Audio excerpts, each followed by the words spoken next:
بسم الله الرحمن الرحيم والحمد لله رب العالمين والصلاة والسلام على سيد المرسلين وعلى آله وصحبه أجمعين اما بعد محترم ناظرین کرام، احکام دین کا پروگرام پیش خدمت ہے۔ سوالوں کے جواب کتاب و سنت کی روشنی میں حاضر ہے۔ تو آئیے بلا کسی تاخیر آج کا پہلا سوال پیش کرتے ہیں، جو یہ ہے، پوچھا گیا ہے کہ اگر ماہواری والی عورت حائضہ عورت فجر سے پہلے پاک ہو جائے تو کیا اسے مغرب اور عشاء کی نماز بھی پڑھنی پڑے گی؟ اور پھر انہوں نے تفصیل بھی لکھی ہے، وہ یہ ہے کہ مثال کے طور پر میں رات میں کسی وقت فارغ ہو جاؤں، صاف ہو جاؤں، تو میں کیسے نماز پڑھوں گا؟ کیا صرف عشاء کی نماز پڑھوں، یا عشاء کے ساتھ مغرب کی نماز پڑھوں، یا اس پورے دن کی نماز پڑھوں؟ جبکہ وہ کہہ رہی ہیں یہ بھی کہ میں نے چیک کیا، مجھے اس کے بالکل آثار نظر نہیں آئے دن بھر۔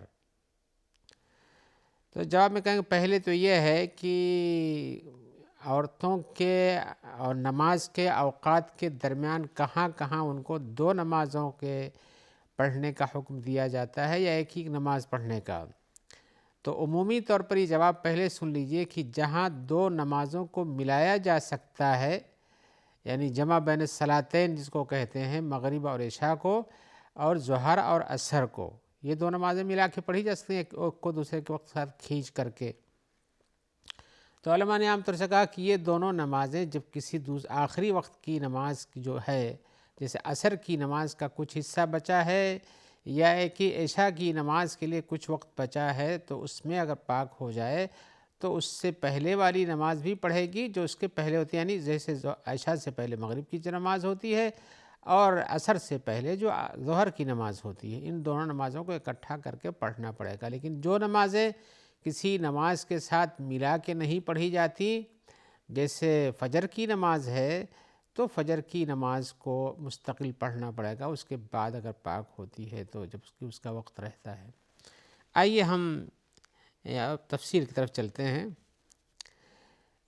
کہ پہلے جب وہ ایسی وقت میں فارغ ہو جیسے عشاء کا وقت آ گیا اور اس وقت وہ صاف ہو گئی، تو اس کے اوپر یہ ہے کہ عشاء بھی پڑھے، اس لیے کہ اس کو وقت پا گئی ہو تو، اور دوسرے اسی طرح سے مغرب بھی پڑھنا چاہیے اسے، اس لیے کہ عشاء کو مغرب کو عشاء کے ساتھ کسی عذر کی وجہ سے جمع کیا جا سکتا ہے، یعنی تاخیر کر کے عشاء کے ساتھ پڑھا جا سکتا تھا۔ جب عشاء کا وقت پا گئی تو تاخیراً جمع بین الصلاتین جب جائز تھا تو اسے اس نماز کو بھی دہرا لینا چاہیے، اس کو بھی پڑھ لینا چاہیے۔ ایسے ہی عصر کا وقت آ گیا، اس کے بعد پاک ہوئی، تو ایسی صورت میں عصر اور ظہر دونوں نماز پڑھے گی، اس لیے کہ ان دونوں نمازوں کو بھی اکٹھا کیا جاتا ہے، یعنی جمع بین الصلاتین ان کے درمیان کیا جاتا ہے۔ اور اسی طرح سے اگر صبح کے بعد پاک ہوئی، یعنی فجر کی نماز کے بعد، یا صرف ظہر کی نماز کے بعد، یا اسی طرح سے مغرب کی نماز کے بعد، تو ان تینوں وقتوں کو جو ہم نے ذکر کیا ہے، ان تینوں وقتوں میں پاکی کے بعد اسے انہی تینوں وقتوں کی ہی نماز اپنی اپنی جگہ پڑھنی پڑے گی، اس لیے کہ آنے والی نماز کا وقت آیا نہیں ابھی، جس کو اس کو ساتھ مقدم جمع کر سکے، بلکہ اس کے وقت تو پاک ہی رہے گی۔ لہذا جس وقت میں پاک ہوئی، یعنی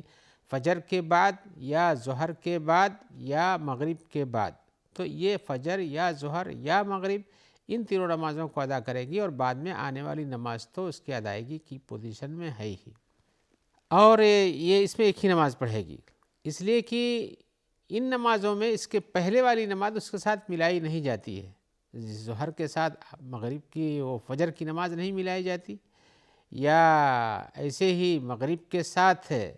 عصر کی نماز نہیں ملائی جاتی، اور فجر کی نماز تو کسی کے ساتھ نہیں ملائی جاتی ہے۔ اور کچھ لوگوں نے کہا ہے، کچھ علماء نے کہا، جیسے یہ میں جو رائے بیان کر رہا ہوں یہ جمہور علماء کا ہے، اس کے قائل جو ہیں عبد الرحمن ابن عوف ہیں، عبداللہ ابن عباس ہیں، طاؤوس ہیں، مجاہد ہیں، نخعی ہیں، زہری۔ یہ عبد الرحمن ابن عوف اور ابن عباس یہ دونوں صحابہ میں سے ہیں، اور اس کے بعد تابعین میں سے طاؤوس، مجاہد، نخعی، زہری، ربیہ، مالک، اور ان کے بعد کے اتباع تابعین میں سے بھی ہیں، مالک ہیں، لیث ہیں، شافعی ہیں، اسحاق ابن راہوے ہیں، اور ابو ثور ہیں، اور اسی طرح سے امام احمد کی بھی ایک رائے، ایک فتویٰ ان کا بھی یہی ہے کہ اسے دونوں نمازیں جو جمع بین الصلاتین کی جا سکتی ہیں ان دونوں کی نمازوں کو پڑھنا چاہیے، اس لیے کہ اس کا وقت وہ پا جاتی ہے۔ لیکن کچھ علماء نے کہا ہے کہ نہیں، جس نماز کے بعد پاک ہوتی ہے وہی نماز ہی پڑھے گی۔ ان کے قول کے مطابق یہ ہے کہ عصر کے بعد پاک ہوئی تو صرف عصر کی، اس لیے کہ ظہر کا وقت تو نکل چکا ہے۔ ایسے ہی عشاء کے بعد پاک ہوئی تو عشاء کی نماز پڑھے گی، اس لیے کہ مغرب کا وقت نکل چکا ہے۔ اس کے قائل بھی حسن بصری ہیں، اور اسی طرح سے امام ثوری کا بھی ایک قول یہی ہے، اور احناف کا بھی یہی رائے ہے، اور اسی طرح سے اور کچھ علماء نے کہا ہے۔ ان کی وجہ ہے، وہ کہتے ہیں کہ چونکہ جس نماز کے فرضیت کے وقت میں پاک ہوئی صرف وہی نماز اس پر فرض ہوتی ہے، لیکن جس نماز کا وقت گزر گیا تو اس کو کیوں پڑھے گی؟ لیکن جن علماء نے کہا کہ دونوں پڑھے گی، وہ کہتے ہیں چونکہ عذر کی حالت میں پہلی نماز دوسرے نماز کے ساتھ جوڑی جا سکتی تھی، جمع بین الصلاتین کیا جا سکتا تھا، اس لیے اس وقت حالت عذر میں تھی، اور جب اس کا عذر کی پوزیشن میں جمع کر سکتی ہے تو دونوں پڑھے گی۔ اور ایک رائے سلسلے میں مالک کی ہے کہ اگر پہلی نماز یعنی جو جمع بین الصلاتین میں سے جو پہلی نماز ہے اس میں سے ایک رکعت پڑھنے کا وقت پاتی ہے تو جمع بین الصلاتین کرے گی، ورنہ نہیں۔ یعنی ایسا نہیں ہے کہ ظہر کا وقت ختم ہو گیا، اس کے بعد عصر کا وقت داخل ہوا تب اس کے بعد وہ پاک ہوئی تو اس وقت نہیں، لیکن جس وقت وہ پاک ہوئی عصر اور ظہر پڑھ سکتی تھی، ظہر کا کچھ حصہ پا سکتی تھی تو ظہر بھی پڑھے گی اور عصر بھی پڑھے گی۔ ایسے ہی مغرب اور عشاء کی باتوں نے کہی۔ اور اس سلسلے میں چونکہ عبداللہ ابن عباس اور اس طرح عبد الرحمن ابن عوف کی روایت ہے، انہوں نے کہا ہے کہ فجر سے پہلے اگر ایک رکعت پا جاتی ہے تو اسے ظہر اور مغرب اور عشاء دونوں پڑھنا چاہیے۔ اور اسی طرح سے ان لوگوں نے عصر اور ظہر کی نماز کے بارے میں بھی کہا ہے۔ ویسے اس سلسلے میں جو علماء کی رائے اور آسانی کی رائے وہ ہے کہ جس نماز کے وقت میں پاک ہوئی وہی نماز پڑھنی چاہیے، اور اس کے ماقبل جس کا وقت فوت ہو چکا ہے وہ اس پر لازم نہیں ہوتی ہے، لیکن احتیاطاً اگر جمع کرتی ہے تو اس پر کچھ کہا نہیں جا سکتا ہے۔ اور اسی طرح سے احوط تو یہی ہے کہ جمہور کی رائے لی جائے کہ دونوں نمازوں کو پڑھ لیا کرے جو جمع بین الصلاتین کی جا سکتی ہیں، جبکہ وہ دوسری نماز کے وقت میں بعد میں پاک صاف ہو جائے۔ اور رہ گئی بات، انہوں نے سوال میں پوچھا تھا کہ میں پورے دن اس کی پاکی کے لیے انتظار کرتی ہوں اور جب تاکید ہو جاتی ہے کہ نہیں ہے تب نماز پڑھتی ہوں، اور اس سلسلے میں شاید ان کو یہی اشکال تھا جس پہ کہا کہ کیا پورے دن کی نماز پڑھنی پڑے گی۔ تو ہم بتانا چاہتے ہیں کہ پاکی کے جو اسباب ہیں جس سے پتہ چلتا ہے کہ عورت پاک ہو چکی ہے، وہ یا تو ایک ہی جو کپڑا استعمال کرتی ہے، جو روئی استعمال کرتی ہے وہ صاف ستھری نکل آئے، اس میں کچھ بھی نہ لگا رہے، یا ایک ہی اس میں کچھ لگا رہے لیکن وہ سرخی مال نہ رہے، تو یعنی بعد کے آثار جو ہوتے ہیں وہ ہلکے سے ان سے بھی پاکی ناپاکی کا شمار نہیں ہوتا ہے۔ لہذا جب یہ ہو تو اس کو پاک سمجھنا چاہیے اپنے آپ کو۔ ایسی صورت میں ہم یہ کہہ سکتے ہیں کہ اگر کوئی دن بھر انتظار کرے، مان لیجئے فجر کے بعد اسے احساس ہوا کہ ہم پاکی کی حالت میں ہو گئے ہیں، لیکن اس کے بعد بھی پورے دن مغرب تک عشاء تک انتظار کرتی رہے کہ نہیں ابھی ہو سکتا ہے اور ہو سکتا ہے، یہ بات صحیح نہیں ہے۔ جب وہ آپ کو یقین ہو جاتا ہے کہ نہیں اس میں ایک ساتھ اب کوئی رات بھر میں کوئی بات نہیں نکلی یا دن بھر میں کوئی بات نہیں نکلی، دن بھر کا مطلب یہ ہے ایک نماز سے دوسرے نماز کے درمیان کی میری بات ہے، اس بیچ میں آپ کو احساس ہوتا ہے کہ ہاں پاکی ہو چکی اب کچھ نہیں ہے، تو پھر اور ہر عورت تو اپنے حالات کے حساب سے اس بات کا اندازہ خود لگا لیتی ہے کہ ہاں اب پاکی ہو گئی کہ نہیں ہو گئی ہے۔ اگر کسی کے ساتھ ایسا اشکال ہے کہ ایک دن کے بعد پھر آ جاتا ہے یا کہ 12-14 گھنٹے کے بعد پھر آ جاتا ہے تو اس کی پوزیشن اور الگ ہوتی ہے، اس کو اپنے اس پاکی کے بارے میں تأکد کر لینا چاہیے۔ لہذا اگر کوئی دن بھر انتظار کرے کہ ابھی نہیں یہاں تک کہ 5 وقت کی نماز نکل جائے، یہ مناسب حال بات نہیں ہے۔ اس کو پہلے ہی فرصت میں جب اسے اپنی عادت کے حساب سے معلوم ہے کہ اب ہمارے پاس کوئی ناپاکی کی جگہ نہیں رہی، تو اسے نمازوں کے پڑھنے کو شروعات کر دینا چاہیے اور پاک صاف ہو جانا چاہیے۔ آئیے ہم ایک اور سوال کی طرف آتے ہیں۔ سوال میں پوچھا گیا ہے کہ یہ داہنے اور بائیں ہاتھ کا کیا معاملہ ہے، کہ کہتے ہیں کہ دائیں ہاتھ کو فضیلت حاصل ہے اور بائیں ہاتھ کو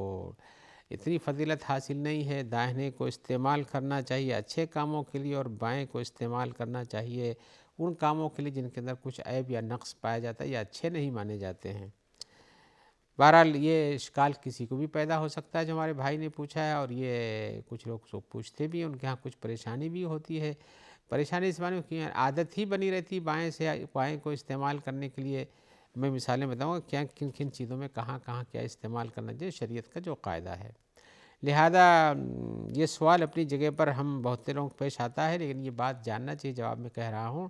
کہ اللہ تبارک و تعالیٰ نے نعمت کی ساری چیزیں ہم لوگوں پر مکمل کی ہیں،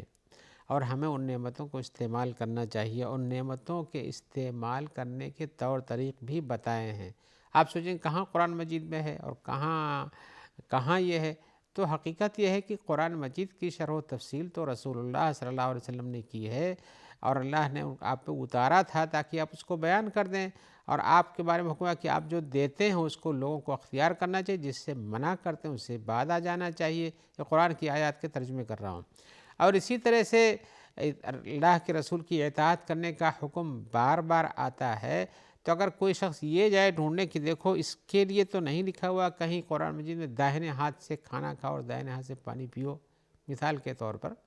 تو ہم کہتے ہیں کہ نہیں رسول نے تو ایسا بتایا، لہذا رسول کی بات پر آپ کو اعتبار کرنا چاہیے تھا۔ تو میں بتانا چاہتا ہوں کہ اللہ تبارک و تعالیٰ نے داہنی چیزوں کے بہت سے عبادات میں بھی اختیار کیا ہے، جیسے مسجد میں جانے کے لیے رسول اللہ صلی اللہ علیہ وسلم نے بتایا کہ داہنے پیر سے جاؤ، اور اسی طرح سے داہنے ہاتھ کو استعمال کرو کسی کام میں، تو ہمیں اس کا اعتبار کرنا چاہیے۔ آئیے ہم بتانا چاہتے ہیں کہ داہنے ہاتھ کو کہاں کہاں شریعت میں بتایا کہ استعمال کرنا چاہیے۔ مثال کے طور پر داہنے ہاتھ کے استعمال کرنے کے لیے جیسے کسی کو عزت سے بلانا ہے،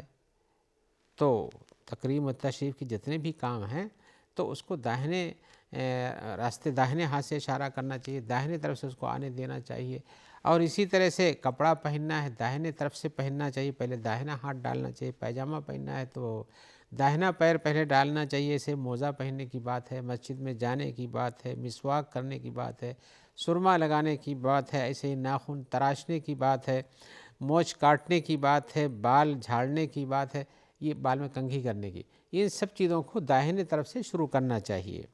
ایسے ہی اور بھی جو شریعت کے جو قوانین ہیں جو کہ فطرت کے طور پر استعمال ہوتے ہیں، جیسے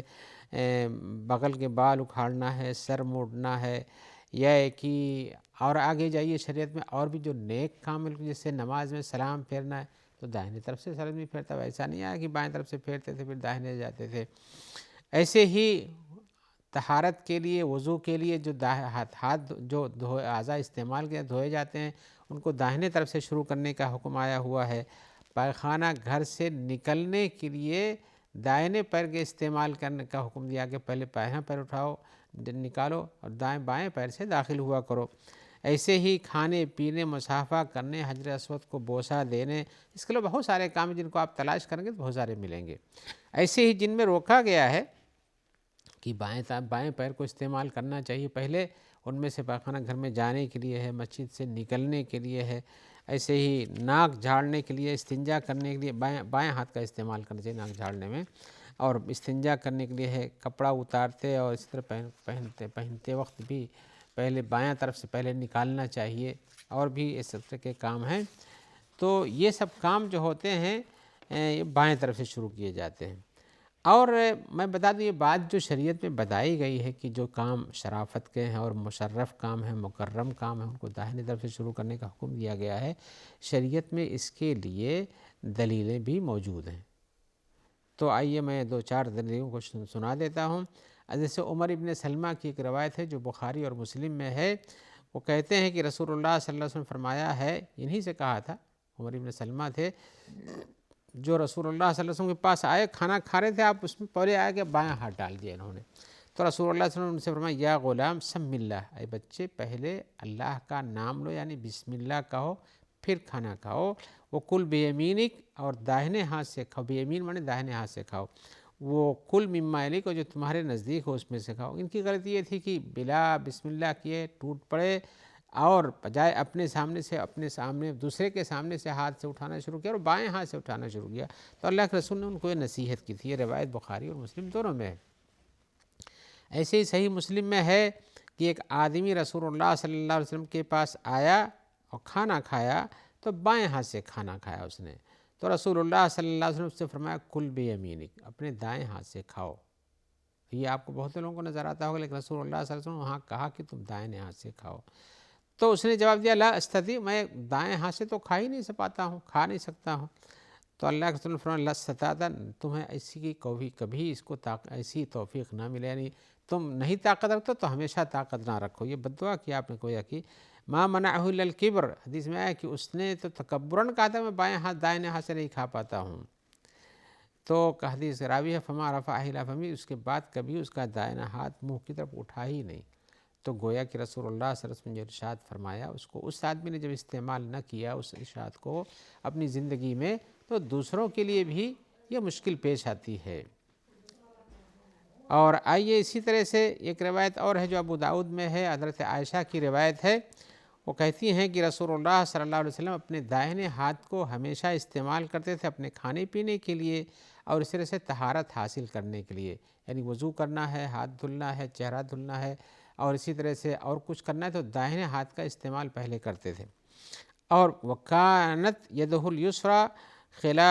لخلائہ وما کان من اذی، اور بائیں ہاتھ کا استعمال اپنا بیت الخلاء میں کرتے تھے اور اسی طرح سے جو بھی تکلیف دہ چیزیں جو عیب کی چیزیں ہیں وہ دور کرنے کے لیے، جیسے ناک صاف کرنا مثال کے طور پر، تو وہ بائیں ہاتھ سے کرتے تھے. ایسے ہی مسلم شریف کی روایت ہے، حضرت سلمان فارسی کہتے ہیں نہانا رسول اللہ صلی اللہ علیہ وسلم نے ہم کو منع کیا ہے یستنجی احدنا تو ہم میں سے کوئی آدمی اپنے داہنے ہاتھ سے استنجا کرے. ایسی ایک روایت میں حضرت عبداللہ ابن عمر کی ہے کہ آپ نے کہا تم میں سے جب کوئی کھائے تو داہنے سے کھائے اور جب پیے تو داہنے سے پیے. فإن الشیطان یأکل بشمالہ، اس لیے کہ شیطان بائیں ہاتھ سے کھاتا ہے اور بائیں ہاتھ سے پیتا ہے. تو یہ سب چیزیں ہیں، یہ احوال جو ہم نے بیان کیے اس شخص کے لیے ہیں جو کھا پی سکتا ہے، لیکن جو نہیں کھا پی سکتا معذوری ہے، اس کے احکام ہم کسی اور ملاقات میں آپ سے بیان کریں گے. جب تک کے لیے اجازت دیجیے. اللہ تعالی ہم کو اور آپ کو ہمیشہ اچھے کاموں کے لیے داہنے ہاتھ کے استعمال کی توفیق دے. ہم دعا گو ہیں کہ اللہ تعالی آپ کو خیر سے رکھے اور ہمارے جو بھائی بہن آپ تک اس پروگرام کے پہنچانے میں کام کرتے ہیں اور اسے جن کا بھی تعاون حاصل اللہ ان سب کو جزائے خیر عطا فرمائے. والسلام علیکم ورحمۃ اللہ وبرکاتہ.